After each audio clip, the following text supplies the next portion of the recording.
Dalam dunia seram Melayu, satu makhluk yang paling ditakuti ialah hantu penanggal, iaitu kepada wanita terbang yang bercurai khusus mencari mangsa. Penanggal ialah wanita yang mengamalkan ilmu hitam untuk kekal cantik dan muda.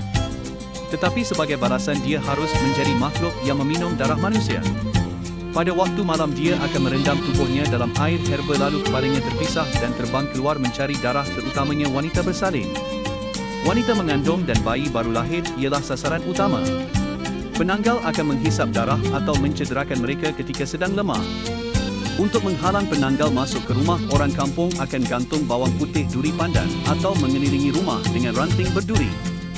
Pada siang hari, penanggal kelihatan seperti wanita biasa yang cantik tetapi biasanya akan duduk sendirian dan tidak menyukai bau wangi.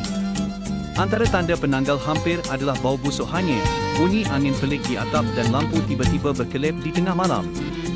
Jika seseorang berjaya menemukan tubuh penanggal sebelum dia kembali, tubuh itu boleh dimusnahkan menyebabkan roh itu mati tanpa jasad. Ada yang mendakwa pernah melihat penanggal terbang di atas bumbung atau mengintai dari celah pokok pisang. Kisahnya hidup dalam ingatan orang tua. Penanggal bukan sekadar cerita seram, ia menjadi amaran kepada mereka yang sanggup menjual jiwa untuk kecantikan abadi. Di dunia nyata, kita tidak tahu sama ada penanggal masih wujud, tetapi jika tengah malam nanti terdengar bunyi sayup di bumbung, jangan pandang ke atas. Pernahkah anda dengar kisah penanggal dari orang tua? Kongsikan di ruangan komen.